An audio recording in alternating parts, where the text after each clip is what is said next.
The New York Giants just caught the craziest break. Let's talk about it. My name is Paul. This is Big Apple Sports. Giant season is finally upon us. Less than 2 weeks till our first game. If you're a fan of the Giants, just take a quick second, hit the subscribe button, maybe even hit the like button too, and tune into this channel. We're going to have a lot of great content coming. Let's enjoy this season together, and I'll get right to it. So, if you haven't looked at the Giants' schedule yet, week 1, they got the Commanders. I've already put a video out about how the Commanders have kind of had a dysfunctional preseason. They did finally sign Terry McLaurin, but he hasn't really been on the field much. They've had some other injury at receivers. They just traded Brian Robinson. Their running back room is going to be a little interesting. They've gotten just murdered in every single game. I think the Giants might really be able to surprise them there and pull out a week 1 win. But then the gifts just keep coming from these NFC East teams, and there is nobody more dysfunctional in the NFL right now than the hated Dallas Cowboys. So taking a look at their last preseason game, obviously, Micah Parsons, he has been holding out, wanting a new deal. He shows up to their final preseason game just eating some nachos, looking like he doesn't want to be there. Fans from the Falcons are calling out like, hey, come join us, and he's just like, call me. He's checked out. He doesn't give a rip. And then during the game, it sounds like he wasn't doing this for very long, and he didn't appreciate getting called out and having a taken out of context, but he did spend some of the game just laying on the trainer's table. He keeps saying that he has a back injury. The Cowboys have said, look, we gave him an MRI. It came back pretty clean. I think they're kind of thinking he is not faking it, but that he's using it as an excuse to not play and not be able to be fined. And it's just completely dysfunctional in Dallas right now.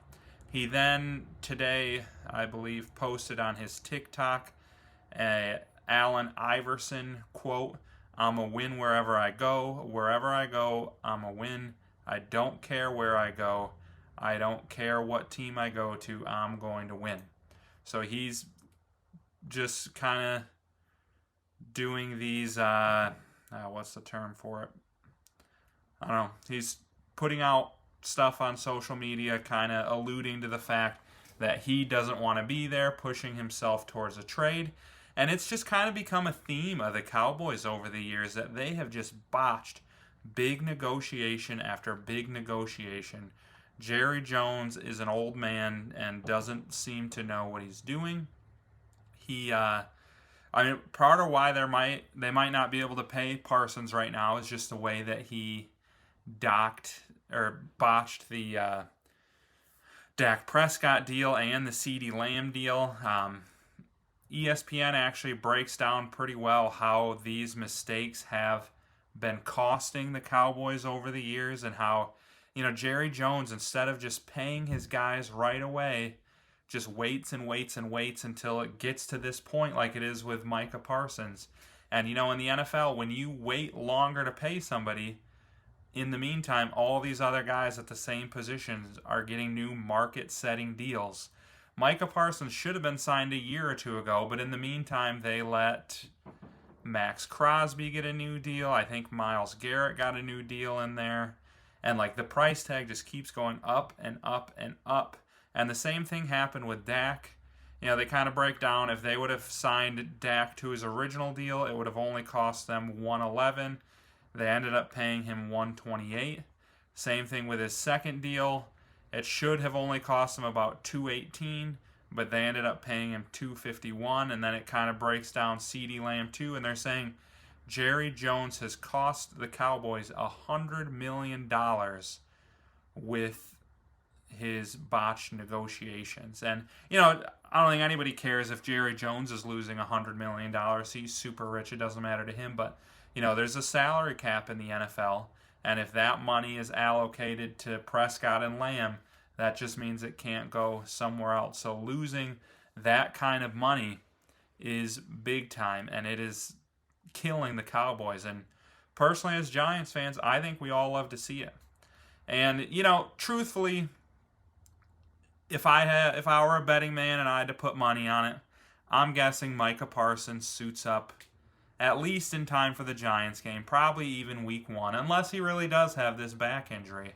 But like at the end of the day, you're getting a Micah Parsons who doesn't want to be there. You're getting a Micah Parsons who has been sitting out all preseason. He's not in football shape. I feel like their new coach Schottenheimer is just in over his head. You're hearing nothing good coming out of Cowboys training camp, and I think at the beginning of the year, everyone was kind of looking at this Giants schedule, seeing like, oh man, they're at the Commanders week 1, at the Cowboys week 2, and then the Chiefs. That's probably an easy 0-3. But now you just see this dysfunction, especially in Dallas. I won't say go as far as dysfunction in Washington, but the fact of the matter is the Giants have been firing on all cylinders, and the Commanders and the Cowboys haven't been. And if that can spill into the regular season, I don't see any reason why the Giants can't pull out one of these. And, who knows? Maybe they pull out both of them, and all of a sudden they're 2-0 heading into that Sunday night football game against Kansas City. And, I think a lot of people are just chalking that up as an easy loss. But, when the Chiefs got in the Super Bowl, what was it that the Eagles did to destroy him? It was they got after the quarterback. Mahomes, I think, was sacked 6 times, threw a pick 6. They were in his face all day.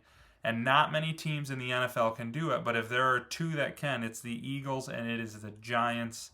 And, same thing with the Commanders and the Cowboys. They're going to have Dexter Lawrence, Brian Burns, Kayvon Thibodeau, Abdul Carter in their face all day. They haven't been practicing super well. They've missed key guys for a lot of the preseason. I don't know. I think most people consider the Giants an easy 0-3 going into the season, and now I think you really got to wonder if they could pull a couple of those out. So big things ahead for the G-Men, and just a little bit more about the preseason. You look at CBS Sports. They gave the Giants preseason an A, and then we got a B-, a C+, and a C- for the rest of the NFC East. So it's not just me sitting here saying, these teams are having bad preseasons. It's everybody who has been observing the preseason has noted, things are not going well for the Commanders and Cowboys, and they're going fantastically for the Giants. And, as always, you got to take a grain of salt. It's the preseason, but I think anybody would rather their team come into the season firing on all cylinders.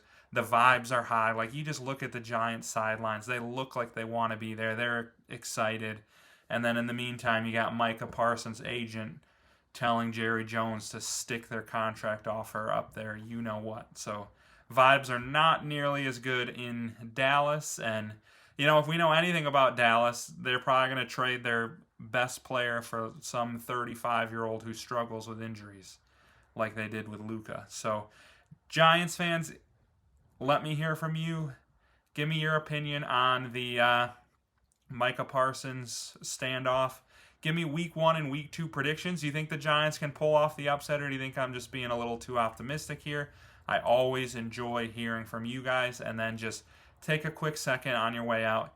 Hit the like button. Hit the subscribe button. Giants season's almost here. I got a lot more Giants content coming, so don't miss out.